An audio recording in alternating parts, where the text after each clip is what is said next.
The microwave clock read 11:47 p.m. when Laura walked into our kitchen, still wearing her gym clothes that somehow never seemed to get sweaty anymore. I was sitting at the table, nursing a beer and scrolling through my phone, pretending I didn't notice she'd been gone for 4 hours at a workout class that ended at 9. "We need to talk," she said, not even bothering to sit down. I looked up from my phone, taking in her perfectly applied lipstick that definitely wasn't there when she left. "Sure. How was Pilates?" "Cut the shit, Nick." Laura crossed her arms, and I could see something cold in her eyes I'd never seen before. Not anger. Something worse. Finality. "Okay." I set down my beer and gave her my full attention. "What's on your mind?" She took a deep breath, like she was preparing for a speech she'd rehearsed. "I regret being with you." The words hit me like a physical blow. I actually felt my chest tighten. "What?" "I regret marrying you. I regret these 10 years. Her voice was steady, matter-of-fact, like she was reading from a grocery list. I sat there, stunned. 10 years of marriage, and she was talking to me like I was a stranger. "Why are you saying this?" "Because it's true." She shrugged, and that casual gesture hurt more than the words. "I've been thinking about it for months, and I can't pretend anymore." "What do you want, Laura?" "I want out. I want a divorce." The kitchen fell silent, except for the hum of the refrigerator. I stared at this woman I'd shared a bed with for a decade, who now looked at me like I was something she'd stepped in. "Is there someone else?" I asked, though I already knew the answer from the way she wouldn't meet my eyes. "This isn't about anyone else. This is about us, about how we don't work anymore." "Right." I stood up slowly, my legs feeling unsteady. "Well, thanks for the heads up." Laura turned and walked toward our bedroom without another word.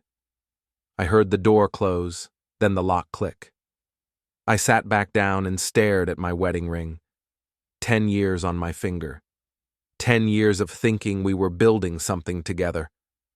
I twisted it off, feeling the strange lightness of my bare finger, and set it on the kitchen table.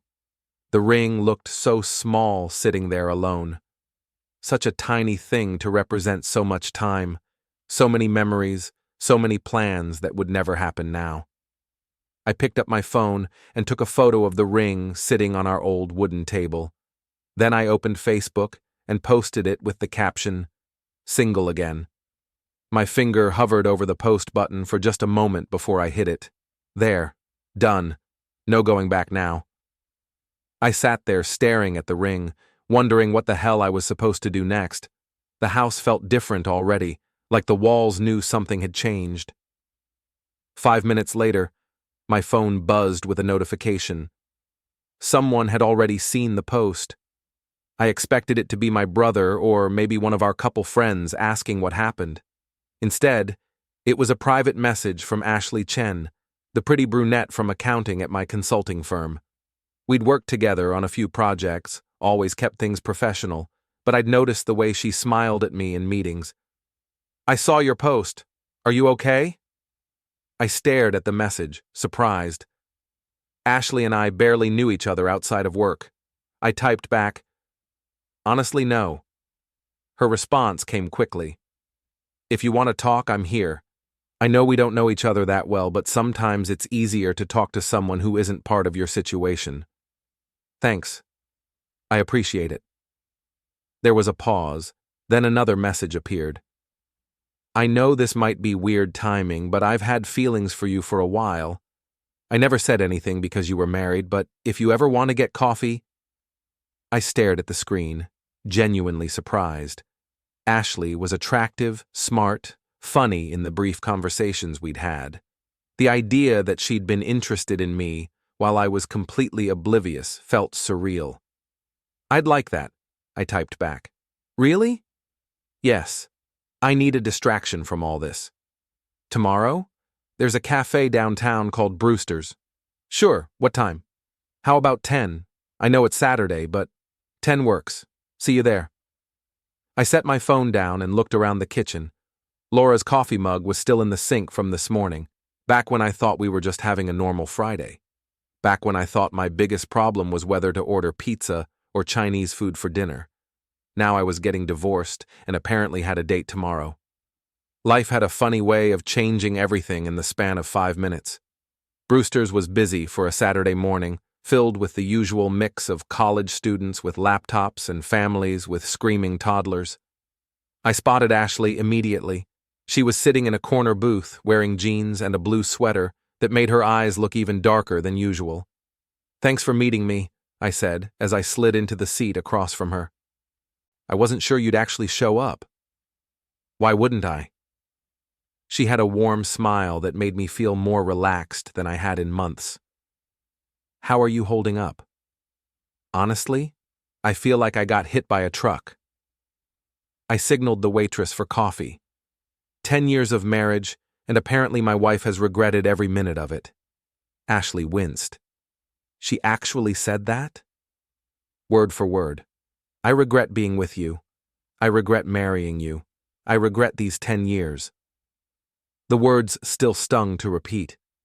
Then she asked for a divorce and locked herself in our bedroom. Jesus, Nick, that's brutal. The waitress brought my coffee and I wrapped my hands around the warm mug. The worst part is, I had no idea. I mean, we've had our problems, but I thought we were working through them. Apparently, she's been planning her exit strategy for months. "Did you suspect anything? Any signs?" I laughed bitterly. "Oh, there were signs. I was just too stupid to see them. She's been going to the gym every night for the past 2 months, staying out later and later, coming home with perfect makeup after supposedly sweating for hours. You think she's seeing someone? I know she is. She wouldn't look me in the eye when I asked.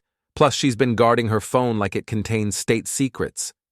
Ashley reached across the table and touched my hand. "I'm sorry. That really sucks." Her touch was gentle, comforting. I realized it had been months since Laura had touched me with any kind of affection. "Can I ask you something?" I said. "Last night, you said you'd had feelings for me for a while. How long is a while?" She blushed slightly. "Since the Morrison project last spring. You remember that disaster where all the clients' data got corrupted?" "Yeah, that was a nightmare. Everyone else was panicking, but you just rolled up your sleeves and worked 18 hours straight to fix it. You were calm, focused, and you made terrible jokes the whole time to keep everyone's spirits up." She smiled at the memory. "That's when I realized you were someone special." "Why didn't you say anything?" "You were married. Happily married, I thought. I'm not the kind of person who goes after someone else's husband." "But you're okay with going after someone else's soon-to-be ex-husband?" "That depends. Are you actually getting divorced, or is this just a rough patch?" I thought about Laura's cold eyes, her casual shrug when she destroyed our marriage. "Oh, it's over." She made that crystal clear. We talked for 3 hours.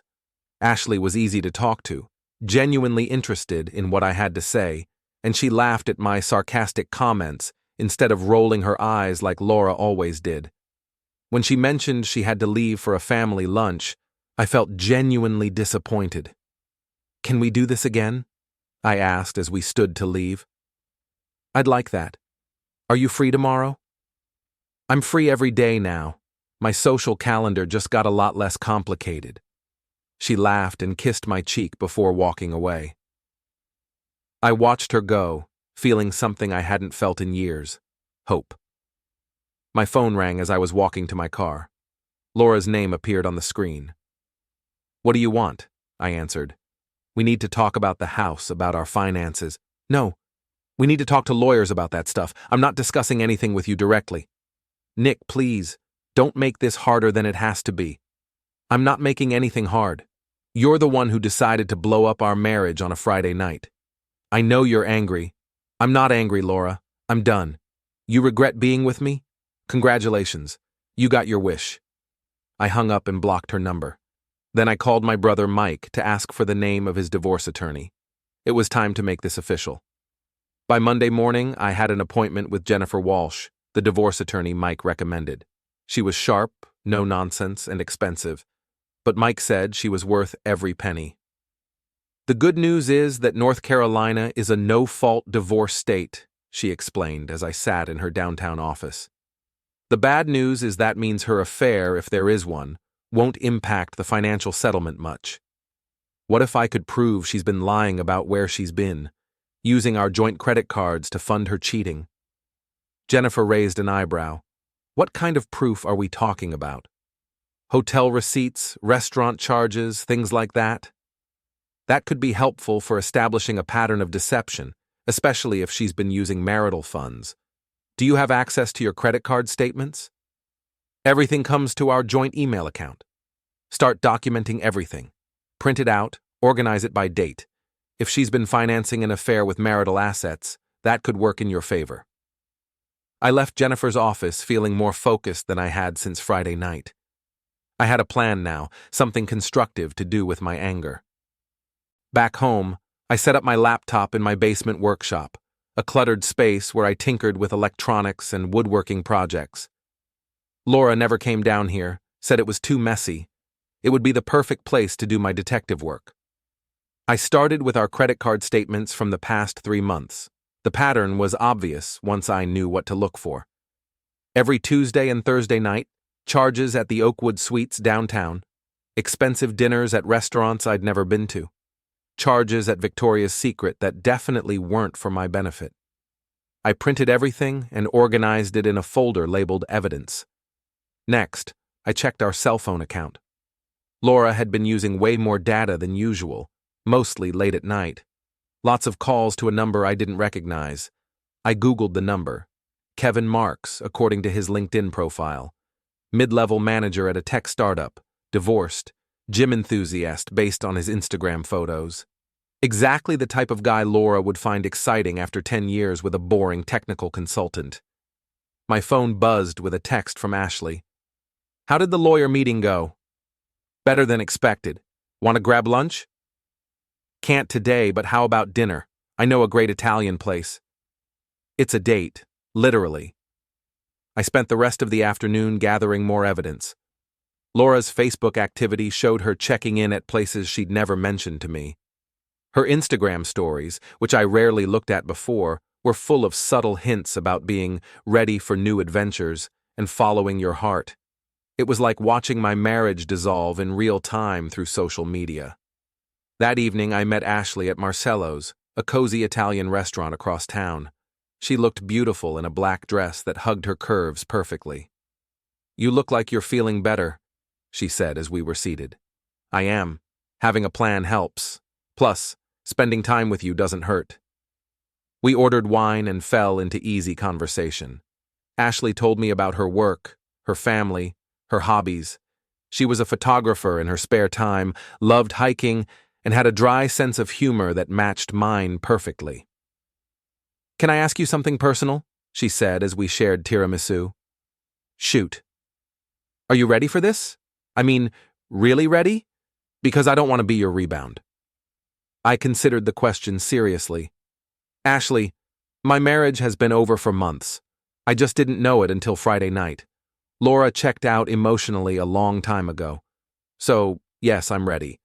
The question is, are you ready to date someone who's about to go through a messy divorce? As long as you're sure about what you want. I want to see where this goes with you. I want to feel like someone actually enjoys my company again. She reached across the table and took my hand. I do enjoy your company, Nick. A lot. When I got home that night, Laura's car wasn't in the driveway. It was almost midnight. I wondered if she was with Kevin, if they were laughing about her stupid husband who never suspected anything. I checked our credit card account one more time before bed. Sure enough, there was a new charge from the Oakwood Suites, posted just an hour ago. I printed the receipt and added it to my evidence folder. 2 could play this game. 3 weeks into my relationship with Ashley, Laura finally came home while I was there. I was in the kitchen making coffee when she walked in, looking surprised to see me. I thought you'd be at work, she said, setting her purse on the counter. I work from home on Fridays now, more flexible schedule. I didn't mention that I'd changed my schedule specifically to catch her.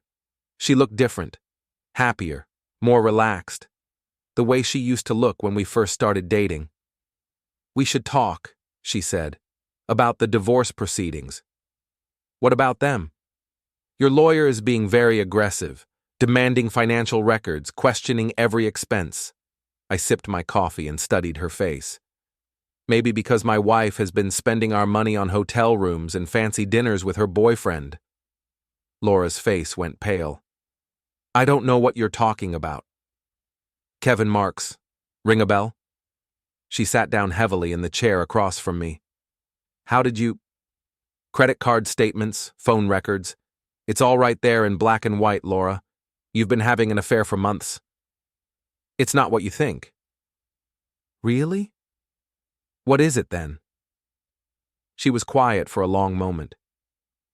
"It started as just friendship, someone to talk to about our problems. And then you started sleeping with him in hotel rooms on my credit card. Don't be crude. Don't be a cheating liar." I stood up and refilled my coffee mug. "You know what the funny thing is? I might have understood if you'd just talked to me. If you'd said you were unhappy, that you wanted to try counseling or separation or something. But instead, you had an affair and then made me feel like I was crazy for 10 years. You weren't crazy. I was, though. I was crazy for believing you when you said you were at the gym every night. Crazy for believing you when you said you loved me. Crazy for thinking my wife had enough respect for me to end our marriage before starting a new relationship." Laura started crying. "I'm sorry, Nick. I never meant for it to happen this way. But it did happen this way, and now we both have to live with it." My phone buzzed with a text from Ashley. "Still on for dinner tonight?" I typed back, "Absolutely. Can't wait to see you." Laura noticed me texting and her expression hardened. "Are you seeing someone?" "That's really none of your business anymore. We're still married. Only on paper. You made it clear that you regret every minute we spent together, remember?" She wiped her eyes. "Maybe I was too harsh. Maybe we could try counseling." I laughed. "Now you want to try counseling? After months of cheating? After telling me you regret our entire relationship? People say things they don't mean when they're confused." "You weren't confused, Laura. You were done. And you know what? So am I." I grabbed my keys and headed for the door. "I'm staying at Mike's tonight. I'll be back tomorrow to get some more of my stuff." "Nick, wait." But I was already gone. That night at dinner, Ashley could tell something was wrong. "Rough day?" she asked as we sat at our usual table at Brewster's, which had become our regular spot. Laura tried to backtrack today. Suddenly she wants to work things out. Ashley's face fell slightly. "Oh. Hey." I reached across and took her hand. I told her no. I told her it was too late. "Are you sure? I mean, 10 years is a long time." "Ashley, look at me. I'm sure. What Laura and I had is over.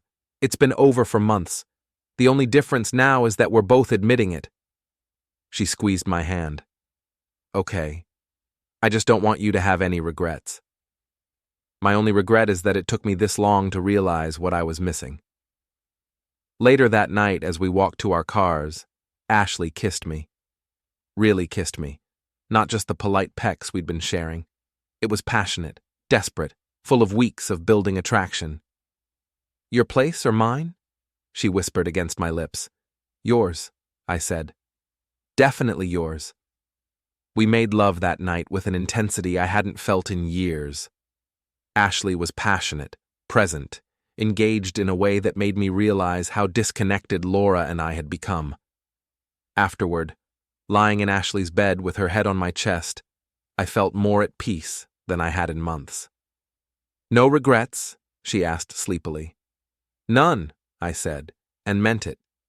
The hardest part about getting divorced, I discovered, wasn't dealing with Laura or the lawyers or the financial mess. It was dealing with our friends. Tom and Jennifer Russo had been our closest couple friends for 8 years. We'd spent countless weekends together, gone on vacation together, been each other's emergency contacts. When Tom called and asked to meet for drinks, I thought he wanted to offer support. I was wrong. "So what's this I hear about you and some girl from work?" Tom asked as we sat at Murphy's pub, our usual spot for guys' nights. "Her name is Ashley, and yes, we're seeing each other." "Jesus, Nick, Laura's barely been gone a month." "Laura's been gone a lot longer than a month, Tom. She just made it official a month ago." "That's not how she tells it." I set down my beer and looked at him carefully. "How does she tell it?" "She says you've been distant for months, that you refused to work on the marriage, that you moved on suspiciously fast after she asked for space. She asked for a divorce, not space, and she'd been having an affair for months before that." Tom shook his head. "Come on, man. Laura wouldn't cheat." I pulled out my phone and showed him the credit card statements I'd saved as photos. "Oakwood Suites, twice a week for 3 months. Want to explain that?" Tom barely glanced at the screen. "Maybe she needed space to think." "At a hotel? With Kevin Marks? You're being paranoid." I realized then that Laura had gotten to him first. She'd told her version of the story, painted herself as the victim of a cold, distant husband who'd immediately run off with another woman. "You don't believe me," I said. "I believe you're hurting and looking for someone to blame. I'm looking for my friends to have my back when my wife of 10 years cheats on me and then tries to rewrite history. We can't take sides, Nick. We care about both of you." But they had taken sides. They just weren't taking mine. The same conversation played out with our other couple friends over the next few weeks. Mark and Susan, Dave and Linda, even my old college buddy Pete, who'd been in our wedding. Laura had spun a story where she was the victim of a neglectful husband who'd abandoned their marriage at the first sign of trouble. The worst part was that some of them seemed to believe her. "I heard you're dating someone new," Susan said when she called. "Don't you think that's a little fast? Don't you think having an affair while married is a little worse?" "Laura says there was no affair." "Laura lies. That doesn't sound like the Nick I know. The Nick you knew was married to someone who pretended to love him." One by one, they chose Laura. Or rather, they chose to stay neutral, which amounted to the same thing. Invitations stopped coming. Group texts went quiet. 10 years of friendships evaporated because it was easier to believe Laura's version than to deal with the messy reality. The only one who stuck by me was my brother Mike, and even he had concerns. "I'm not saying you're wrong about Laura," he said over lunch. "I'm just saying maybe you should slow down with this Ashley thing. Give yourself time to process." "I've had plenty of time to process. I've been processing for months while my wife was screwing around. But jumping into another relationship so fast— Mike, I'm 43 years old. I know what I want. What you want or what you think you want because you're pissed off." That stung because part of me wondered the same thing. Was I falling for Ashley, or was I just desperate to feel wanted again? But then Ashley would smile at me across a restaurant table, or laugh at one of my stupid jokes, or curl up against me while we watched a movie, and I knew it was real. What we had was real in a way that my marriage hadn't been for years. "I love her," I told Mike. After 6 weeks? After 6 weeks of actually being happy, of being with someone who wants to be with me. Mike sighed. "Just be careful, okay? Don't do anything you'll regret." But I was done worrying about regrets. Laura regretted being with me, and look how that turned out. Our friends regretted having to choose sides, so they chose the easier option. I was tired of living my life, worried about other people's regrets. It was time to start thinking about what I wanted instead. The confrontation I'd been dreading finally happened at Tom and Jennifer's annual 4th of July barbecue. Ashley and I had been dating for 2 months, and I'd been hoping our old friends might finally be ready to accept the new reality. I was wrong again. We walked into their backyard to find all our old crew there: Tom and Jennifer, Mark and Susan, Dave and Linda. And sitting in the center of it all, holding court like nothing had changed, was Laura. She looked good. tan, relaxed, wearing a sundress I'd never seen before. She was laughing at something Mark had said, playing the role of the resilient divorcee, moving on with grace and dignity. The conversation stopped when Ashley and I walked in. "Nick," Jennifer forced a bright smile. "So glad you could make it, and you must be Ashley." Ashley handled the awkward introductions with more grace than I would have managed. She was polite, friendly, and completely unintimidated by the obvious tension. "I've heard so much about everyone," she said. "Nick has such fond memories of your group." "We have a lot of history," Laura said pointedly. For the first hour, we all pretended everything was normal. We made small talk about work and weather and current events. Ashley charmed everyone with stories about her photography, and I started to think maybe this would be okay. Then Dave had too many beers and decided to play peacemaker. "You know what?" he announced loudly. "This is stupid. We're all adults here. Nick, Laura, you guys were married for 10 years. That has to count for something." "Dave," Jennifer warned. "No, I'm serious. Look at them. They're both good people. They both deserve to be happy. Maybe they just need to talk." "We've talked," I said. "That's how we ended up divorced." "But have you really talked? Without lawyers and anger and all the bullshit?" Laura set down her wine glass. "I'd be willing to talk." Everyone turned to look at me expectantly. Ashley squeezed my hand under the table. "There's nothing to talk about," I said. Laura made her feelings clear. She regrets being with me. She regrets our marriage. She wanted out, and she got out. "Maybe I was too harsh," Laura said softly. "Maybe I said things I didn't mean because I was confused." "You weren't confused when you were sleeping with Kevin Marks in hotel rooms on our credit card." The silence that followed was deafening. "Jesus, Nick," Tom said. "That's enough." "Is it? Because I'm tired of everyone acting like I'm the bad guy here. Laura had an affair. For months. While I was at home thinking we were working through a rough patch, she was planning her exit strategy with another man." "Even if that's true," Susan started. "It is true. I have the receipts. Literally." "Even if it's true," Susan continued, "that doesn't mean you had to immediately run off with someone else." "I didn't run off with anyone. I met someone who actually wants to be with me." "After 2 minutes," Mark added. "Don't you think that's a little suspicious?" Ashley had been quiet through all of this, but now she spoke up. "Excuse me?" "I'm just saying, it's convenient that you happened to be available right when Nick's marriage ended." "Are you suggesting I broke up his marriage?" "I'm not suggesting anything, I'm just saying the timing is interesting." Ashley stood up. "The timing is that I work with Nick. I saw his social media post about being single, and I reached out to offer support. If that makes me a homewrecker in your mind, then you have a very strange definition of the word." "Ashley." I started to stand, but she held up her hand. "No, let me finish. I've been nothing but polite to all of you, even though it's obvious you've already made up your minds about me. You want to blame someone for Nick's marriage ending? Blame the woman who cheated on him and then lied about it. Don't blame the person who's trying to help him pick up the pieces." "We're not blaming anyone," Jennifer said weakly. "Yes, you are. You're blaming Nick for moving on too fast, and you're blaming me for existing. But you're giving Laura a free pass for destroying her marriage." Laura finally spoke up. "I never meant to hurt anyone." "But you did hurt someone," Ashley shot back. "You hurt Nick. Badly. And instead of owning that, you're sitting here playing the victim while your friends attack the woman who's helping him heal." "That's enough," Tom said, standing up. "Ashley, I think you should leave." "We'll both leave," I said, standing up too. "And don't bother inviting us to any more of your parties.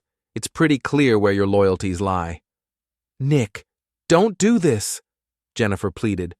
"We're all friends here." "No, we're not. Friends don't abandon each other when things get complicated.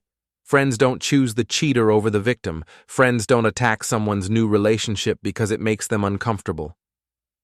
I looked around the group, people I'd considered family for years. Laura was right about one thing. She said she regretted being with me.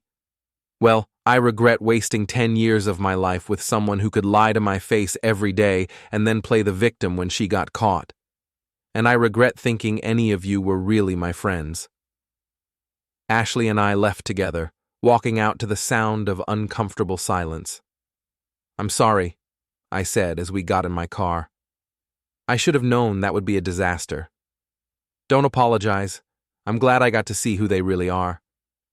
They used to be good people, or I thought they were. Maybe they still are. Maybe they're just scared of change, or they don't want to deal with the messiness of taking sides. That's generous of you. I can afford to be generous. I have you, and they don't." I reached over and took her hand. "I love you, Ashley. I love you too." It was the first time either of us had said it out loud. 6 months after Laura asked for a divorce, I was finally ready to close this chapter of my life permanently. The divorce would be final in 2 weeks. I was living in a new apartment across town, and Ashley and I were talking about moving in together.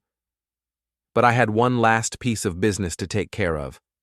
I'd been documenting everything for months, not just Laura's affair, but the lies she'd told our friends, the way she'd tried to rewrite our history, the financial manipulation. I had a folder full of evidence that painted a very different picture than the one she'd been selling. The plan came to me when I saw that Laura was organizing a divorce party for herself. She'd posted about it on Facebook, talking about celebrating her freedom and her new beginning. She'd invited all our old friends, positioning herself as the brave woman who'd escaped an unhappy marriage. It was time for a reality check. I created a private Facebook group and invited everyone who would be at Laura's party. I called it The Truth About Nick and Laura's Divorce. Then I uploaded everything. Credit card statements showing months of hotel charges, screenshots of text messages between Laura and Kevin. I'd recovered them from our shared iCloud account. Photos she'd posted on Instagram while claiming to be at the gym, clearly taken in restaurants and hotel rooms. Financial records showing she'd been siphoning money from our joint accounts into a private account I'd never known about. But the centerpiece was a video I'd found on her phone. Laura and Kevin, clearly drunk, laughing about how stupid I was for not figuring out their affair sooner. Kevin making jokes about the clueless husband who paid for their hotel rooms. Laura talking about how she'd been planning to leave me for months, but wanted to make sure she had her ducks in a row first. I added a simple caption. "Since Laura has been telling everyone her version of why our marriage ended, I thought you might like to see the actual facts. This is what 10 years of marriage meant to my ex-wife." I scheduled the post to go live at 8 p.m. on Saturday, right in the middle of Laura's divorce party. Then I turned off my phone and took Ashley out for the best dinner of our lives. The aftermath was everything I'd hoped for, and more. By Sunday morning, Laura's carefully constructed narrative had completely collapsed. The Facebook group had over 200 comments, most of them expressing shock and disgust at her behavior. Several people apologized to me directly. Tom sent a long message admitting he'd been wrong to doubt me. Laura tried to do damage control, claiming I'd violated her privacy and manipulated the evidence. But the video was damning, and everyone could see it was real. Kevin apparently got fired from his job when his boss saw the posts. Turns out he'd been having affairs with multiple coworkers, and the company decided he was a liability. Laura's divorce party turned into a disaster. According to Mike, who heard it from Jennifer, most people left early, and Laura ended up crying in her bathroom while her few remaining supporters tried to console her. The best part was that I didn't have to do anything else. The truth spoke for itself. 2 weeks later, when our divorce was finalized, I felt nothing but relief. Laura tried to call me several times, but I never answered. There was nothing left to say. That evening, Ashley and I celebrated with champagne in our new apartment, the one we'd just signed a lease for together. "Any regrets?" she asked, echoing the question she'd asked me that first night we spent together.